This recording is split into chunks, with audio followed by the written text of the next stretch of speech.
Hi everyone, welcome to study spring.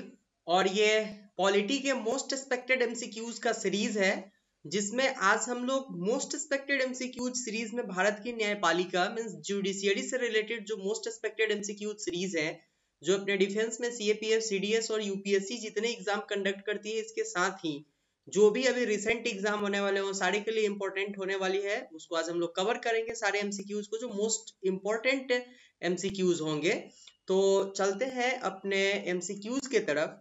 But before to begin, अगर आपने channel को subscribe नहीं किया है तो आप चैनल को सब्सक्राइब कीजिए और वीडियोस को जितना हो सके शेयर कीजिए, क्योंकि ये यूट्यूब का पहला ऐसा चैनल है जो हिंदी में आपको कंटेंट अवेलेबल करवाता है, वो भी फ्री ऑफ कॉस्ट। ठीक है, तो आपके सपोर्ट की जरूरत है। चलते हैं अपने एमसीक्यूज के तरफ। पहला क्वेश्चन है आपके पास, निम्नलिखित में से कौन सा कथन सत्य है। अब हम लोग जिस भी टॉपिक पे आ रहे हैं या फिर जहां भी आ रहे हैं, उसमें सबसे इंपॉर्टेंट जो चीज है जो हम लोग कवर करेंगे, वो स्टेटमेंट को कवर करेंगे। जितने स्टेटमेंट के क्वेश्चन हम लोग कवर करेंगे, हमारे नॉलेज को उतना ही बूस्टअप मिलेगा। तो ये जो स्टेटमेंट वाले क्वेश्चन जो सीएपीएफ में या फिर सीडीएस में या फिर आपका जो एफकेट वगैरह के एग्जाम होते हैं, उसमें जो आपसे पूछे जाते हैं, आईएएस प्रीलिम्स में पूछे जाते हैं, उस टाइप के क्वेश्चन आपको यहाँ पे दिए जा रहे हैं, क्योंकि सीएपीएफ आपका एग्जाम बहुत नजदीक है और सीडीएस का भी। पहला स्टेटमेंट बोलता है कि संविधान कार्यात्मक दृष्टि से शक्ति का विभाजन विधायिका, कार्यपालिका और न्यायपालिका में हुआ है। पहला स्टेटमेंट है। दूसरा स्टेटमेंट है कि भारत की न्यायपालिका अनेकीकृत है और अपने शीर्ष पर उच्च न्यायालय को रखती है। और तीसरा स्टेटमेंट है कि उच्चतम न्यायालय संविधान का रक्षक है। पहले स्टेटमेंट की तरफ हम लोग चलते हैं। पहला स्टेटमेंट आपका बोलता है कि संविधान में कार्यात्मक दृष्टि से, मतलब कार्यात्मक दृष्टि से मतलब काम करने की दृष्टि से, ठीक है, काम करने की दृष्टि से, काम करने की दृष्टि से अगर आप देखें तो शक्ति का जो विभाजन है, जो पावर का डिवाइडेशन हुआ है, वो विधायिका, कार्यपालिका और न्यायपालिका में हुआ है। क्वेश्चन आपसे पूछ रहा है कि सत्य क्या है, तो बस केवल हम इस पे अपना ध्यान लगाएंगे कि सत्य क्या है। तो अपना जो फोकस है सबसे पहले इस पे है कि ये ट्रू स्टेटमेंट कौन सा है। तो पहला तो स्टेटमेंट ही सही है कि विधायिका, कार्यपालिका और न्यायपालिका में कार्यात्मक दृष्टि से विभाजन हुआ है। दूसरे स्टेटमेंट पर जब अगर हम आते हैं तो देखते हैं कि ये हमारा जो है ये गलत स्टेटमेंट है, क्योंकि भारत की जो न्यायपालिका है ना, वो एकीकृत प्रकार की है। सपोज दैट कोई अधीनस्थ न्यायालय में जाता है, ठीक है, अधीनस्थ न्यायालय में जाता है, इसको यहाँ से सेटिस्फेक्शन नहीं मिलता है, ये उच्च न्यायालय जाता है। इसको यहाँ से सेटिस्फेक्शन नहीं मिलता है, ये उच्चतम न्यायालय जाता है। ठीक है, ये उच्चतम न्यायालय जाता है। तो ये जो उच्चतम न्यायालय जाता है, तो अगर आप देखें तो ये कहीं ना कहीं से एकीकृत प्रकार की हैं, सारे एक दूसरे से जुड़े हुए हैं। इसको ये नहीं बोल सकते कि ये अनेकीकृत प्रकार की है। ठीक है, तो ये एकीकृत प्रकार की है, इसलिए ये स्टेटमेंट आपका गलत हो जाता है। बाकी का जो स्टेटमेंट है, उच्चतम न्यायालय संविधान का रक्षक है, तो बिल्कुल उच्चतम न्यायालय संविधान का रक्षक है। जब कभी भी कॉन्स्टिट्यूशन से रिलेटेड कोई मैटर आता है कि ये सही है या गलत है, तो सबसे पहले वो अगर जाता है तो उच्चतम न्यायालय के पास ही जाता है। तो अगर हम देखें तो इसका जो राइट आंसर होगा वो ग हो जाएगा 1 और 3। हम इतने प्रैक्टिस आपसे फ्री ऑफ कॉस्ट में करवाएंगे कि आप एग्जाम में जाके क्वेश्चन को टच करने से पहले आपको ये लगेगा कि ये क्वेश्चन को हम कहीं ना कहीं पढ़े हुए हैं, आप गलत कर ही नहीं सकते हैं। क्वेश्चन जब भी आप बबल कीजिएगा, आपको ऐसा लगेगा कि क्वेश्चन जो है वो मेरे टच का क्वेश्चन है, अगर आप इस चैनल से बने हुए हैं तो। इसीलिए मैं आपको बोलता हूँ कि अगर आपको लगता है कि ये जो चैनल है आपको हेल्प कर रहा है, तो आप चैनल को सब्सक्राइब कीजिए। इसके साथ ही आप हमारे जो फेसबुक पेज है स्टडी स्प्रिंग का, वहां से जुड़ सकते हैं, क्योंकि यहाँ पे आप लाइव क्वेरीज हमसे पूछ सकते हैं। ये 24/7 खुला रहता है। और फिर आपका जो टेलीग्राम का जो चैनल है स्टडी स्प्रिंग के नाम से, यहाँ पे जैसे ही ये वीडियोस डलते हैं, इसके लिंक के साथ ही आपको पीडीएफ भी भेज दिया जाता है। तो अगर आपको पीडीएफ चाहिए तो फिर यहाँ से आप टेलीग्राम पेज पे ज्वाइन कर सकते हैं, जो आपका स्टडी स्प्रिंग के नाम से है। आप उसमें ज्वाइन करके फिर आप इसका पीडीएफ ले सकते हैं। इसके साथ ही इस टेलीग्राम पेज पे आपको डेली क्विज के क्वेश्चन दिए जाते हैं, जो इंपॉर्टेंट होते हैं आपके लिए, वो आपके एग्जाम में पूछे जाने वाले क्वेश्चन होते हैं, उसको दिया जाता है। और ये टेलीग्राम और फेसबुक चैनल का जो लिंक है, ये आपको डिस्क्रिप्शन में मिल जाएगा। चलते हैं नेक्स्ट क्वेश्चन की तरफ। नेक्स्ट क्वेश्चन आपका बोलता है, भारत में स्वतंत्र न्यायपालिका की स्थापना का क्या उद्देश्य है। भारत में स्वतंत्र न्यायपालिका विदाउट इंटरफेरेंस, हमारी जो न्यायपालिका है, ठीक है, हमारी न्यायपालिका जो है वो विदाउट इंटरफेरेंस काम करेगी। इसका क्या उद्देश्य है, ठीक है। तो पहला स्टेटमेंट है कि केंद्र राज्य शक्ति के विभाजन को स्पष्ट करना। तथा विवाद को निपटाना। दूसरा स्टेटमेंट है संविधान के भाग 3 में लिखित मूल अधिकार के उल्लंघन वाले कानून से बचाना। इस दोनों स्टेटमेंट को अगर आप पढ़िएगा तो केवल हमसे केवल क्वेश्चन पूछा जा रहा है इस दोनों स्टेटमेंट की तरफ से ही कि स्वतंत्र न्यायपालिका की स्थापना का उद्देश्य क्या है। तो हम केवल दो ही में देखेंगे, हमें बहुत ज्यादा जानने की जरूरत नहीं है, बहुत ज्यादा डिस्कशन करने की जरूरत नहीं है, क्वेश्चन अगर आया है तो केंद्र और राज्य की शक्ति का जो विभाजन है, डिवाइडेशन है, इक्वल इक्वल है। सेंट्रल लिस्ट में क्या है, ठीक है, जिसको हम लोग संघ सूची बोलते हैं, ठीक है, संघ सूची में क्या है, राज्य सूची में क्या है, राज्य सूची में क्या है, समवर्ती सूची में क्या है जिसको हम लोग कंकरेंट लिस्ट बोलते हैं, ये सारे में क्या है, ये क्लियर डिवाइडेशन किया गया हुआ है। अब इसके बीच में अगर कोई वाद विवाद होता है तो इसको निपटाने के लिए कौन आएगा, तो सुप्रीम कोर्ट आएगा आर्टिकल 131 के तहत। ये इसका प्राइमरी पावर है, इसका प्रारंभिक क्षेत्राधिकार है। स्टेटमेंट नंबर 1 आपका सही है। स्टेटमेंट नंबर 2 भी आपका सही है। सपोज दैट अगर आपको राइट टू फ्रीडम दिया गया हुआ है, ठीक है, आर्टिकल 19 के थ्रू, तो अगर राइट टू फ्रीडम आपको मिला हुआ है तो कब इसके ऊपर अगर ऐसा लॉ बना दिया जाता है कि आज से राइट टू फ्रीडम आपका खत्म कर दिया जाता है, तो आपका जो फंडामेंटल राइट है भाग 3 में जो मूल अधिकार है, ये आप अगर जाएंगे आर्टिकल 32 के तहत डायरेक्ट सुप्रीम कोर्ट में जा सकते हैं, क्योंकि आपके फंडामेंटल राइट का वायोलेशन हो जाता है। देखें तो दोनों स्टेटमेंट सही है, इसलिए राइट आंसर इसका ग हो जाएगा। नेक्स्ट देखते हैं हम लोग, कौन सा कथन न्यायपालिका की स्वतंत्रता को दर्शाता है। बहुत इंपॉर्टेंट क्वेश्चन है। पहला है कि न्यायाधीशों के वेतन और भत्ते में पद के दौरान कटौती, क्या ये न्यायपालिका की स्वतंत्रता को दर्शाता है। स्टेटमेंट नंबर 2 है न्यायाधीशों का वेतन भारत के संचित निधि पे भारित होना। और स्टेटमेंट नंबर 3 जो है वो न्यायाधीशों को हटाने की प्रक्रिया संसद में होना। अब इस तीनों स्टेटमेंट में देखना है हमें कि सही कौन है। अगर आपने पॉलिटी 1000 MCQs वाले सेशन को देखा है शुरू से लेके अंत तक, ठीक है, शुरू से लेकर के अगर अंत तक इसको देखा है तो आपको बेसिक सारे नॉलेज वहां पे मिल गए होंगे। लेकिन अगर आपने नहीं देखा है फिर भी मैं यहाँ पे बताता हूँ कि न्यायाधीशों के जो वेतन और भत्ते होते हैं उसमें उनके कार्यकाल के दौरान किसी भी कंडीशन में कटौती नहीं की जा सकती है। अगर ऐसा किया जाता तो संसद में कुछ ऐसे भी लोग होते जो उनके वेतन में कटौती करके उनसे वो सारे काम करवाते जो न्यायपालिका की स्वतंत्रता के ऊपर अटैक करता है। दूसरी बात, न्यायाधीशों का जो वेतन होता है वो भारत के संचित निधि से दिया जाता है, जहां पर कटौती की कोई बात ही नहीं आती है, इसलिए ये इसकी स्वतंत्रता को बिल्कुल दर्शाता है।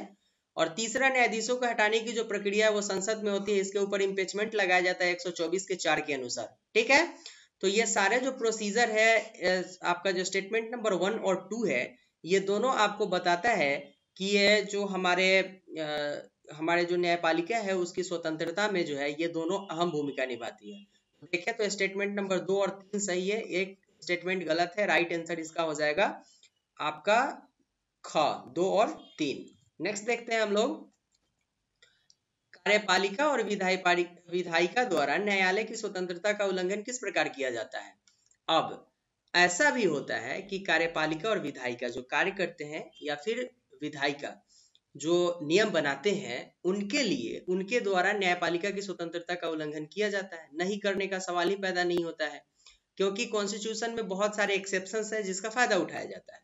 तो फायदा कब उठाया जाता है, सपोज दैट सुप्रीम कोर्ट ने बोला कि चाइल्ड लेबर, ठीक है, चाइल्ड लेबर के ऊपर एक जो है यहाँ पे फंड बनाया जाएगा, ठीक है, एक फंड बनाया जाएगा। और संसद क्या करती है कि चाइल्ड लेबर के ऊपर एक अध्यादेश पारित कर देती है कि अभी 6 साल तक इसके ऊपर कोई कार्य नहीं होगा, क्योंकि हमारे पास फंड हम जुगाड़ नहीं कर सकते हैं। तो न्यायालय के निर्णय के विपरीत क्या होता है कि संसद अगर विधायिका विपरीत अगर अध्यादेश या विधि निर्माण कर देती तो फिर यहाँ पे न्यायपालिका का जो निर्णय होता है वो फिर यहाँ पे 0 हो जाता है। तो इसके द्वारा क्या होता है कि उसके स्वतंत्रता का उल्लंघन कर दिया जाता है। कॉन्स्टिट्यूशन अमेंडमेंट कर दिया जाता है, suppose that 92nd constitution amendment कर दिया गया, suppose that 42nd constitution amendment कर दिया, 44 कॉन्स्टिट्यूशन अमेंडमेंट कर दिया गया। और इस पे अगर जजमेंट आया हुआ है कि संपत्ति का अधिकार फंडामेंटल राइट है, after 42nd constitution 44th constitution amendment के बाद ये हटा दिया जाता है, तो फिर इस पे सुप्रीम कोर्ट का जजमेंट 0 हो जाता है, क्योंकि सुप्रीम कोर्ट उसी बात को मानेगी जो पार्लियामेंट के थ्रू पास करके आया हुआ है या फिर कॉन्स्टिट्यूशन में मेंशन है। संवैधानिक संशोधन करके इसके स्वतंत्रता का उल्लंघन कर दिया जाता है।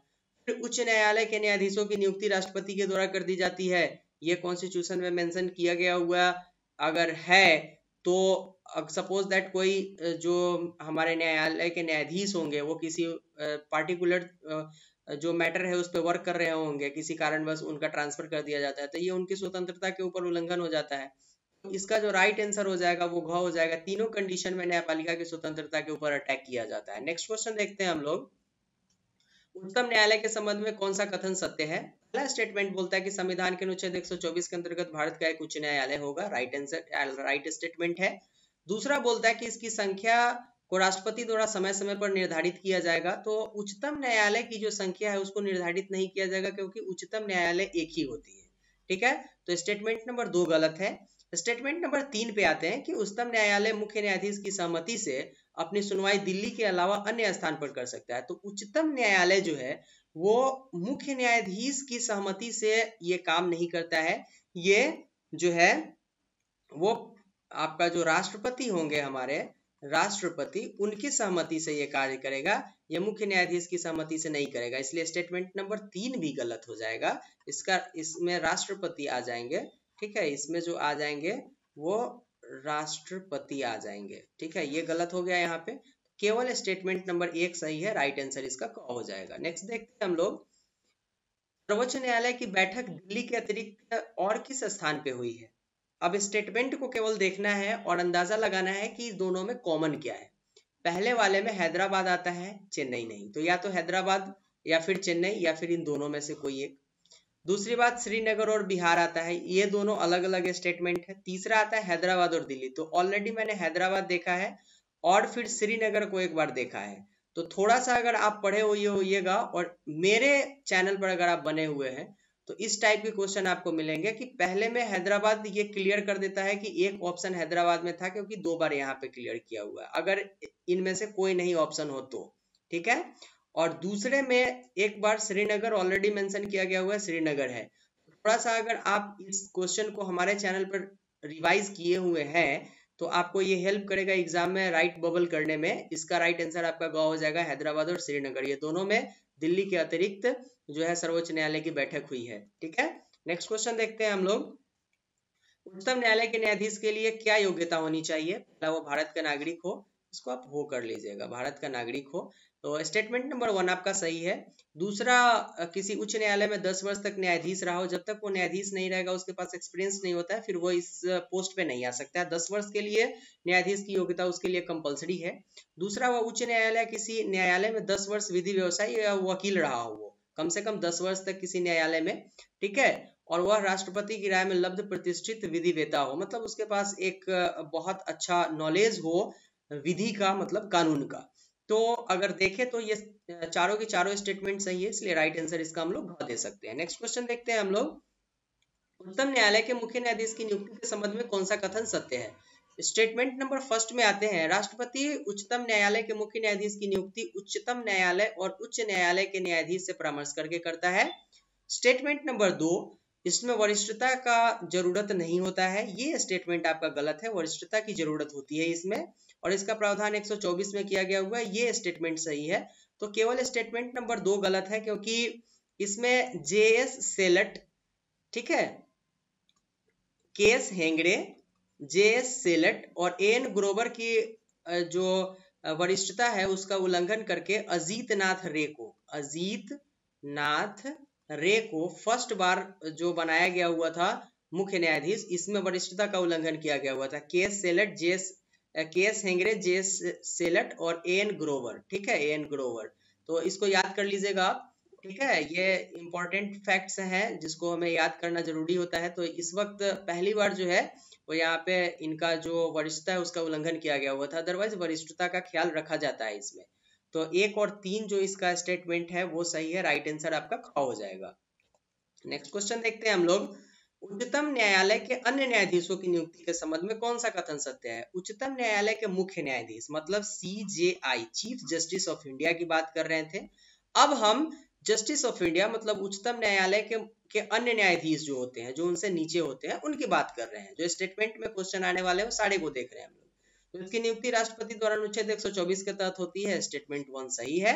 इसमें राष्ट्रपति केवल उच्च न्यायालय के न्यायाधीश से परामर्श करते हैं। ठीक है, तो ये स्टेटमेंट आपका गलत हो जाएगा।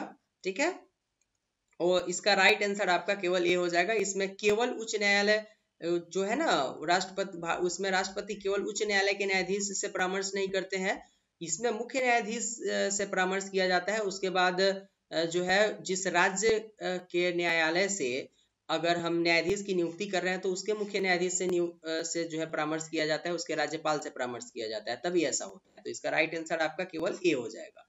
नेक्स्ट क्वेश्चन देखते हैं हम लोग। 1999 के संविधान पीठ के अनुसार उच्चतम न्यायालय के न्यायाधीश के संबंध में कौन सा कथन सत्य है? तो 1999 में एक संविधान पीठ ने अपना स्टेटमेंट दिया था कि अगर हम न्यायाधीश की नियुक्ति करते हैं उच्चतम न्यायालय में, ठीक है, न्यायाधीश की नियुक्ति अगर हो रही है उच्चतम न्यायालय में, तो उसके लिए एक गाइडलाइन दिया गया हुआ था। उस गाइडलाइन में ये बोला गया था कि न्यायाधीश की सिफारिश, ठीक है, राष्ट्रपति को 4 वरिष्ठ न्यायाधीश की कॉलेजियम करेगी। एक कॉलेजियम का निर्माण किया जाएगा जिसमें 4 वरिष्ठतम न्यायाधीश होंगे और वो बोलेंगे कि उच्चतम न्यायालय के जो मुख्य न्यायाधीश है उनकी नियुक्ति किसकी नियुक्ति होगी। तो वो कौन करेंगे? तो राष्ट्रपति को 4 वरिष्ठतम न्यायाधीश जो होंगे उनके कॉलेजियम ये उनको एक संज्ञान सौंपेगी, ठीक है। तो इसलिए इसका राइट आंसर आपका केवल ए हो जाएगा, बाकी सारे स्टेटमेंट यहाँ पर गलत है। नेक्स्ट क्वेश्चन देखते हैं हम लोग। 1999 के संविधान पीठ के अनुसार उच्च न्यायालय के न्यायाधीश के हस्तांतरण की सिफारिश उच्चतम न्यायालय के कितने पीठ मतलब वरिष्ठतम न्यायाधीश करेगी, ठीक है। तो वो जो 1999 का एक संविधान पीठ बैठाया गया हुआ था उसमें यह भी बोला गया कि अगर उच्च न्यायालय के मुख्य न्यायाधीश की नियुक्ति या फिर न्यायाधीश की नियुक्ति करनी है तो कम से कम 4 वरिष्ठतम न्यायाधीश जो होंगे वो सिफारिश करेंगे, और फिर अगर हस्तांतरण ट्रांसफर अगर उनका करना होगा फिर भी उसके लिए जो कॉलेजियम बनाया जाएगा जिसमें 4 वरिष्ठतम न्यायाधीश होंगे वो अगर सिफारिश करेंगे तभी उनका ट्रांसफर हो सकता है यहाँ से। उसका राइट आंसर क हो जाएगा। नेक्स्ट क्वेश्चन देखते हैं हम लोग।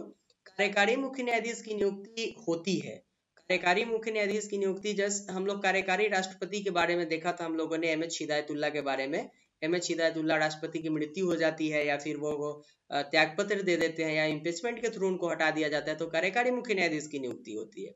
सेम उसी तरीके से कार्यकारी राष्ट्रपति की नियुक्ति होती है, सॉरी। अब हम यहाँ पे देख रहे हैं कार्यकारी मुख्य न्यायाधीश की नियुक्ति कैसे होती है। तो आर्टिकल 126 बोलता है कि अगर मुख्य न्यायाधीश जो है उनकी मृत्यु हो जाती है या वो पद त्याग कर देते हैं तो इस या फिर उनके ऊपर इम्पीचमेंट लगता है आर्टिकल 124 के 4 के हिसाब से, तो फिर इनके ऊपर अगर इम्पीचमेंट लगता है और उनका पोस्ट खाली है तो आर्टिकल 126 के थ्रू जो है तदर्थ न्यायाधीश की नियुक्ति कर दी जाएगी। और ये तब होगी जब मुख्य न्यायाधीश का स्थान रिक्त होगा और उच्चतम न्यायालय के न्यायाधीश में से ही किसी को तदर्थ न्यायाधीश नियुक्त किया जाएगा। बहुत इंपॉर्टेंट है, ये तीनों को मैंने मेंशन इसलिए किया है क्योंकि ये तीनों से क्वेश्चन आते हैं। तो इसका जो राइट आंसर हो जाएगा 1, 2 और 3, ऑप्शन नंबर ग ये सही है इसका आंसर। नेक्स्ट क्वेश्चन देखते हैं हम लोग। तदर्थ न्यायाधीश की नियुक्ति होती है तो तदर्थ न्यायाधीश की नियुक्ति कब होती है? तो राष्ट्रपति की पूर्व अनुमति से मुख्य न्यायाधीश द्वारा, या फिर जब सत्र के आयोजन करने के लिए न्यायाधीश की आवश्यकता होती है, या फिर जब उच्च न्यायालय से उसके मुख्य न्यायाधीश से परामर्श करके जो है वो तदर्थ न्यायाधीश की नियुक्ति होती है। इस तीनों स्टेटमेंट में कौन सा स्टेटमेंट सही है? तो तदर्थ न्यायाधीश की नियुक्ति तब होती है जब या तो राष्ट्रपति पूर्व अनुमति दे देते हैं कि भाई कार्य जो हमारा सत्र है उसके लिए हमें बहुत सारे जजों की आवश्यकता है, नहीं होगी तो ये काम नहीं होगा, तो राष्ट्रपति पूर्व अनुमति दे देते हैं तो मुख्य न्यायाधीश तदर्थ न्यायाधीश की नियुक्ति कर लेते हैं। इसके साथ जब सत्र आयोजित करने के लिए, ये तो मैंने पहले ही बता दिया कि अगर न्यायाधीश की आवश्यकता होगी तभी तदर्थ न्यायाधीश की नियुक्ति होगी, लेकिन तदर्थ न्यायाधीश की नियुक्ति जब भी होगी तो जिस उच्च न्यायालय से न्यायाधीश को बुलाया जाएगा उसके जो मुख्य न्यायाधीश होंगे उनसे बिना परामर्श किए हुए तदर्थ न्यायाधीश की नियुक्ति नहीं की जा सकती है। इसलिए जो इसका राइट आंसर हो जाएगा वो 1, 2 और 3 हो जाएगा, ठीक है। काफी इंपॉर्टेंट जो फैक्ट्स हैं वो सारे मैंने यहाँ पे कवर किया है, लेकिन आप फेसबुक से जुड़ करके लाइव क्वेरीज में भाग ले सकते हैं और इसके साथ ही आप टेलीग्राम चैनल पर जुड़ करके पीडीएफ और क्विज सेशन में जाकर के पूरे क्विज को कवर कर सकते हैं। ये बहुत हेल्पफुल होगा आपके एग्जाम को बहुत आसान बनाने के लिए, इसके साथ ही आपके नॉलेज को बूस्टअप करने के लिए। नेक्स्ट क्वेश्चन देखते हैं हम लोग। महाभियोग की प्रक्रिया में क्या शामिल है? इम्पीचमेंट आर्टिकल 124 का जो 4 है इसमें क्या शामिल है, इंक्लूडेड क्या है इसमें, ये क्वेश्चन पूछा जा रहा है। तो संसद के प्रत्येक सदन में उपस्थित और मत देने वाले, ठीक है, उपस्थित और मत देने वाले सदस्य के कम से कम 2/3 सदस्य का समावेदन, या फिर लोकसभा अध्यक्ष द्वारा समिति की बैठक जिसमें उच्च न्यायालय और अधीनस्थ न्यायालय के न्यायाधीश हो। बहुत इंपॉर्टेंट क्वेश्चन है, 4 बार एग्जाम में पूछा गया हुआ है ये इम्पीचमेंट वाला क्वेश्चन, और इस चारों में ये ट्रिकी क्वेश्चन है जिसके ऊपर आपको ध्यान देना पड़ेगा। तो इम्पीचमेंट का प्रोसेस तभी लागू होगा जब संसद के दोनों सदन, lower house and upper house, means Lok Sabha and Rajya Sabha, ये में जो उपस्थित और मत देने वाले सदस्य के 2/3 बहुमत से कम ये पास नहीं किया जाता है ये समावेदन कि इनके ऊपर इम्पीचमेंट लगाया जाए, तब तक ये इम्पीचमेंट की प्रक्रिया नहीं होगी। सॉरी।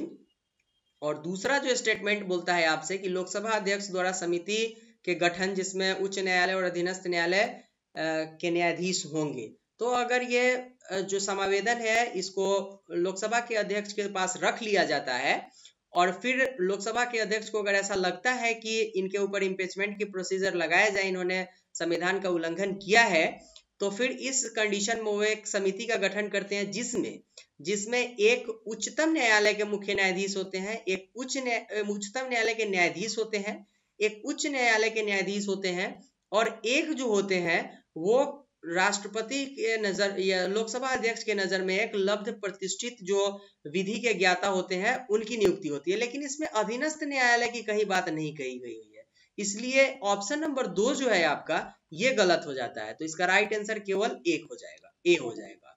नेक्स्ट क्वेश्चन देखते हैं हम लोग।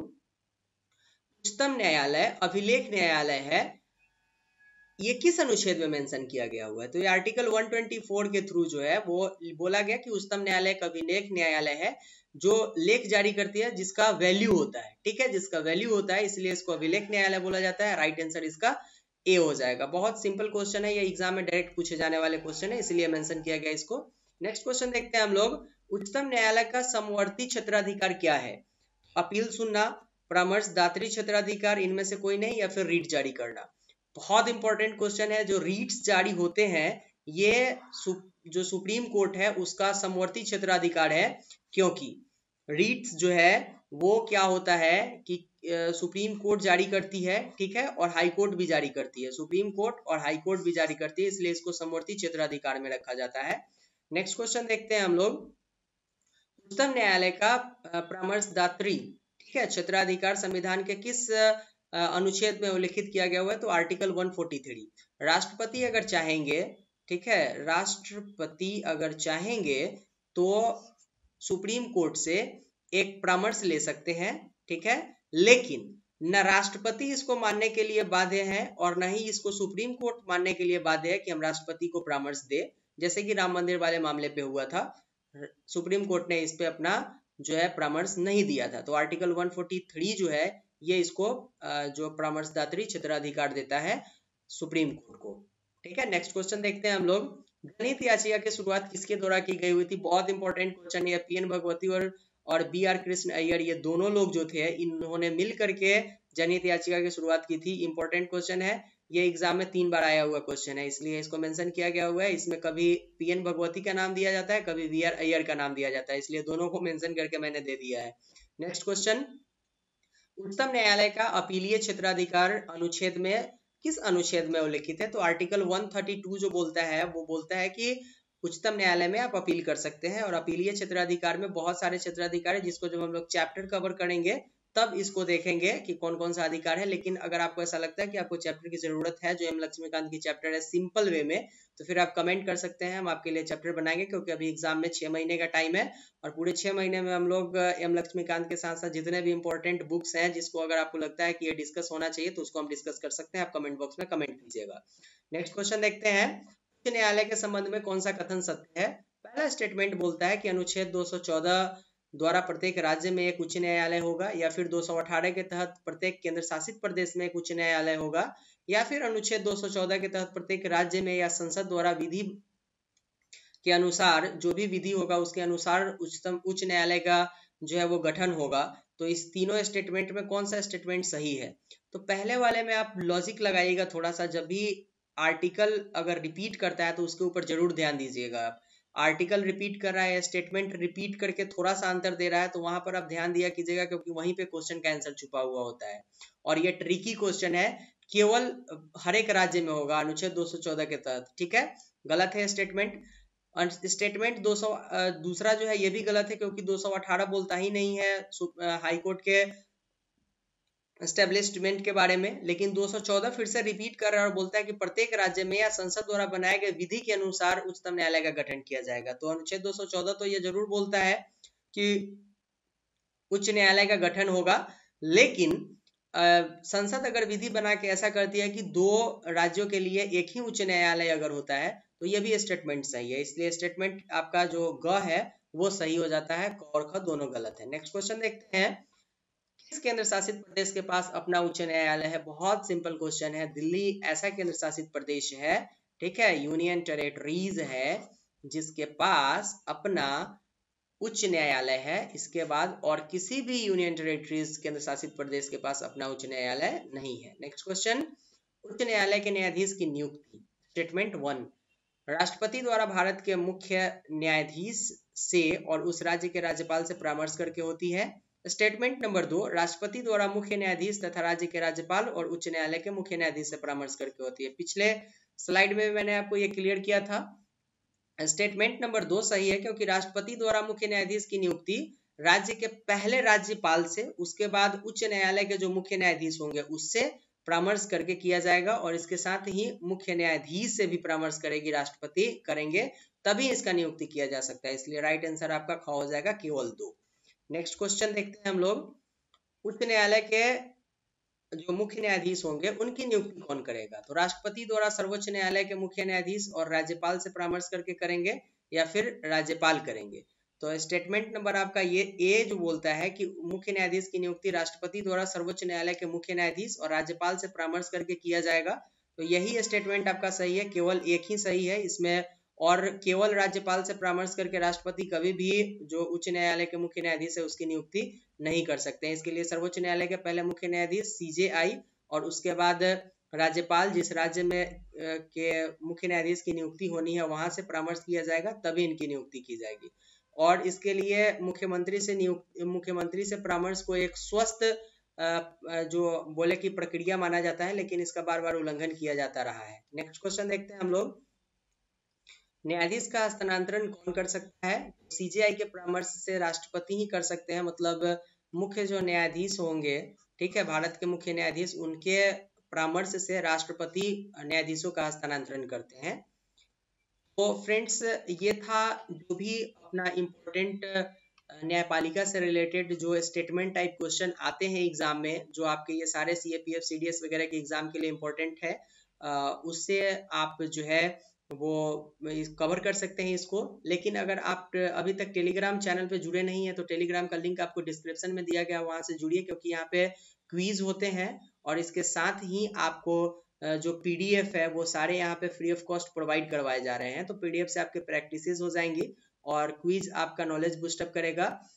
तो ये इंपॉर्टेंट है आपके लिए। चैनल से जुड़िए आप टेलीग्राम के, और इसके साथ ही आप फेसबुक पेज से भी जुड़ सकते हैं लाइव क्वेरीज के लिए। और अगर अभी तक आपने चैनल को सब्सक्राइब नहीं किया तो सब्सक्राइब कीजिए और शेयर कीजिए, क्योंकि अभी हमें आपके सपोर्ट की जरूरत है। आप जितना चैनल को सब्सक्राइब और शेयर कीजिएगा, हम उतना ही आपके लिए जितना हो सकेगा फ्री ऑफ कॉस्ट, वो भी हिंदी में कंटेंट अवेलेबल करवाएंगे। जो भी हिंदी में कंटेंट अवेलेबल होने वाले हो सकते हैं, बाकी रिपोर्ट राइटिंग और आर्गुमेंट के टॉपिक हिंदी में नहीं हो सकते क्योंकि वो इंग्लिश में ही लिखने होते हैं, तो वो सारे इंग्लिश में आएंगे। बाकी एसएस के सारे टॉपिक जो आपको 3 बजे एवरीडे मिलते हैं, अब इसका टाइमिंग चेंज हो जाएगा। ये मंडे टू सैटरडे आपको मिलेगा 3 बजे तक, और मंडे टू फ्राइडे मिलेगा। सैटरडे को अलग क्लास होगा और संडे को आपके लिए अलग क्लास होगा। तो ये सारे मैं एक अलग से वीडियोस में कवर कर देने वाला हूँ आपके लिए, तो उसको देखते रहिएगा। लेकिन अगर आप चैनल पे बने हुए हैं तो चैनल को सब्सक्राइब कीजिए और शेयर कीजिए। मिलते हैं नेक्स्ट वीडियो में। Thank you and good bye.